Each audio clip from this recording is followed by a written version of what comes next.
आप बेटे की माँ होकर जमाई की शिकायत कर रही है। मधु जी हमेशा की तरह अखबार पढ़ रही थी और रिबा रसोई का काम निपटा रही थी क्योंकि उसे जल्दी ही काम पर जाना था। तभी फोन की घंटी बजती है। रिबा फोन उठाती है। दूसरी तरफ रिबा की माँ बोल रही थी, अपनी सास को फोन दे, मुझे उनसे बात करनी है।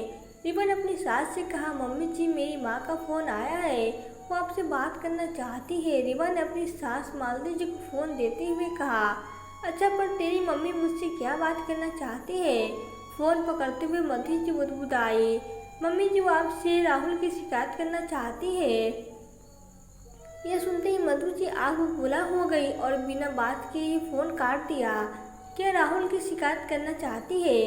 तेरा और तेरी माँ का दिमाग तो ठीक है, लड़की वाली होकर वो भी लड़के की माँ से शिकायत करना चाहती है। आजकल क्या जमाना आ गया है, पहले लड़की वाले लड़कों वाले भी आगे नजरें नीची करके रहते थे और आजकल शिकायत करने लगे हैं। तूने ही अपनी माँ के कान भरे होंगे, भला उन्हें हमारे घर की राम कहानी से क्या मतलब होगा? तू नहीं बताएगी तो उन्हें कैसे पता चलेगा? अपने ही पति की बुराई अपनी माँ से करते हुए तुझे शर्म नहीं आती है? पहले मुझसे तो बोलती, सीधे अपनी माँ तक बात पहुँचा दी। मधु जी की बात खत्म हो ही रही थी कि फिर से फोन की घंटी बजती है। इस बार मधु जी खुद ही फोन उठा लेती है। उधर से रीमा की मम्मी बोलती है, समधन जी नमस्ते, आप और घर परिवार के क्या हाल है? अल्पना जी का मधुर स्वर सुनकर मधु जी भी सामान्य हो जाती है। हाँ सब ठीक है, और बताइए आज आपने कैसे याद किया? कुछ जरूरी बात करनी थी क्या? मधु जी ने सख्त स्वर से जानना चाहा।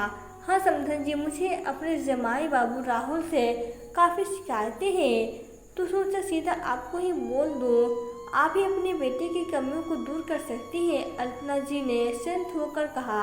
इधर अब मधु जी का स्वर थोड़ा सा तेज हो गया था। आप दुनिया की पहली सास होंगी जो अपनी जमाई की शिकायत उसी की माँ से कर रही हैं। आपको तो पुरस्कार मिलना चाहिए, आप भी हद करती हैं। हम लड़के वाले हैं और अपनी मर्जी से अपने हिसाब से रहेंगे और बहू को रखेंगे। भला शिकायत करने वाले आप होते कौन हैं? आप अपने रिश्ते की मर्यादा में रहिए तो अच्छा रहेगा, वरना मेरे बेटे के लिए हजारों लड़कियां आज भी लाइन में खड़ी है। शाम तक आपके बेटे को वापस भिजवा देंगे। मधु जी, मैं दुनिया की पहली सास होगी जो अपने बेटे की शिकायत आपसे कर रही है। शिकायत तो हर सास को अपने जमाई से होती है, पर वो कुछ कह नहीं पाती है और अपनी बेटी को दुखी देखकर दुखी होती रहती है। जब आपके बेटे की गलती होगी तो आपको ही बोलूँगी, दुनिया भर में ढिंढोरा पीटने नहीं जाऊँगी जैसे आप मेरी बेटी का ढिंढोरा पीट रही है। वो पढ़ी लिखी है, नौकरी कर रही है, उसे कुछ काम नहीं भी आता है तो आप प्यार से सिखा सकते हैं या मुझसे कह सकती है, लेकिन सभी रिश्तेदारों के सामने मेरी बेटी का अपमान आपके बेटे ने किया है, ये तो ठीक नहीं है। पत्नी अपमान की नहीं सम्मान की अधिकारी होती है और उसी को जमाई बाबू इज्जत नहीं दे सके। रिबा ने आपसे भी कहा था, लेकिन आपने उसकी सुनी और अनसुनी कर दी, तो वो क्या करे? यूं ही घुट कर जीती रहे। रात को भी जमाई बाबू देर से आते हैं, उस समय नहीं देते हैं, और हमने दोनों की विधिवत शादी करवाई है। कोई सामान आपके घर नहीं भेजा है, जो पसंद नहीं आया तो वापस भिजवा दोगे। आपके बेटों को हजारों लड़कियां मिल जाएगी तो मेरी बेटी भी पढ़ी लिखी कमाओ है, उसे भी कई लड़के मिल जाएंगे। अपने बेटे को समझाओ और उस पर ध्यान दो। अब शादी हो गई है तो उसके भी कुछ फर्ज बनते हैं, वो अपने फर्ज से कैसे पीछे हट सकता है? आज आपकी बेटी पर कोई दुख आएगा तो क्या आप चुपचाप सहेंगे, कुछ नहीं करेंगे? अभी तो आपकी बेटी आपके पास है, लेकिन जब उसकी शादी होगी और उससे अपने पति और ससुराल वालों से कुछ शिकायत होगी तो वो किससे कहेगी? समधन जी, अब पुराना जमाना लट गया है, बेटी दी है तो उसे खुशी की जिम्मेदारी भी हमारी है। बेटी को कोई तकलीफ होगी, शिकायत होगी तो हम मायके वालों उसका पूरा साथ देंगे। ये नहीं कि तेरा घर है तू जाने, ये कहकर पल्ला नहीं झाड़ लेंगे। मेरी जिगर का टुकड़ा होती है, वो जीवन भर खुश रहे, हर माँ यही चाहती है। जब सास बहू की शिकायत मायके वालों से कर सकती है तो बेटी माँ जमाई की शिकायत उसकी माँ से क्यों नहीं कर सकती है?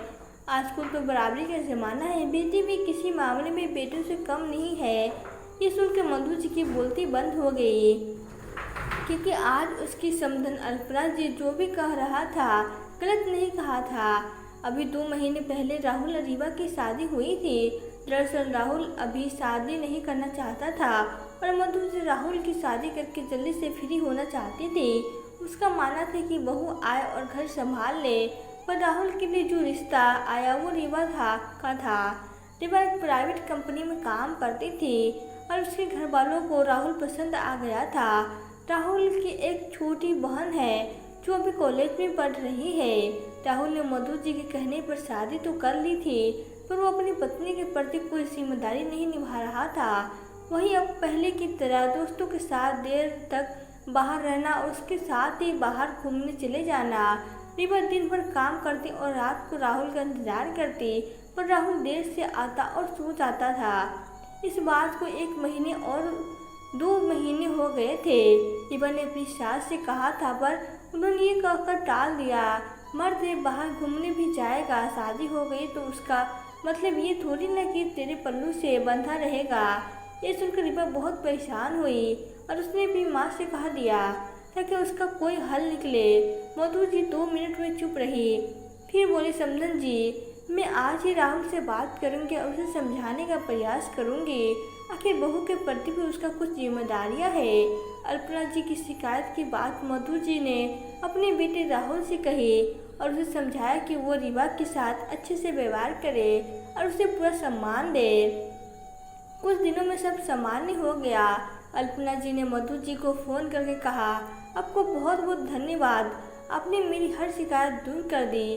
नहीं समधन जी, मैं तो शर्मिंदा हूँ कि मेरी बेटी की वजह से आपकी बेटी को परेशानी हुई, पर अब ऐसा कभी नहीं होगा, आपको कभी शिकायत का मौका नहीं मिलेगा। और दोनों समधन आपस में खुशी से बात करने लगी। तो दोस्तों, आपको यह कहानी कैसी लगी? अगर कहानी अच्छी लगी हो तो वीडियो को लाइक कर दें और प्लीज़ चैनल को सब्सक्राइब कर दें। Thank you.